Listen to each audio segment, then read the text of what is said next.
leadership can make or break a project. And one of the most common reasons that projects struggle in higher ed is that leaders don't realize the critical role they play in making those projects successful. Welcome back to the channel. And if you're new here, I'm Dr. Katie Linder, a certified project manager, change manager, and coach who works full-time leading and supporting teams in higher education. On this channel, I offer real-world examples of how project management translates into the higher ed environment. If you're looking for ways to use project management tools and skills, both professionally and personally, to bring more ease to your work and life, you're in the right place.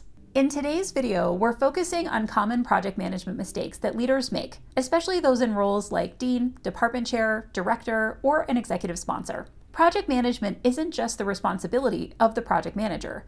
Leadership buy-in and engagement are essential for moving projects forward, clearing roadblocks, and maintaining momentum. With that in mind, here are 5 mistakes to avoid if you want your project teams to thrive. The first mistake is not taking the executive sponsor role seriously. Many higher ed leaders are named as project sponsors, but aren't quite sure what that means, or assume it's just a ceremonial title. A disengaged sponsor leaves project teams without a champion, without influence, and without clear decision-making authority. The fix for this challenge is to understand that as a sponsor, your job is to advocate for the project, secure resources, remove barriers, and ensure alignment with institutional goals. Stay actively involved, even if you're not in the weeds. I'll link to a video on executive sponsorship in the description below if you want to learn more about this kind of role. The second common mistake that leaders make is failing to set clear priorities.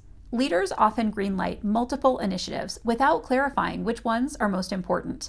This leads to project teams being overextended or unclear about where to focus their efforts. The fix for this common challenge is to prioritize projects based on strategy, resources, and timing. Then communicate what success looks like and what must be delivered now versus what can wait. The third common problem is assuming the team has all the resources that they need.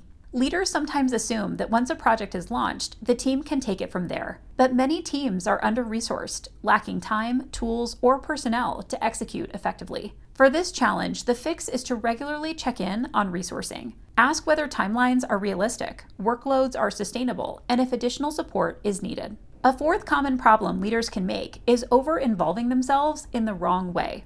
Some leaders get too deep into operational decisions, which leads to micromanaging rather than supporting their teams and projects. This kind of engagement can confuse roles and slow down progress. The fix for this challenge is to focus on high-level guidance, decisions, and accountability. Let the project manager handle the day-to-day details. And a final common problem for leaders is not modeling engagement or change readiness. When leaders aren't visibly engaged in a project, others see it as optional. Similarly, if leaders resist change, it signals to others that the project may not be worth the effort. The fix for this common problem is to be present.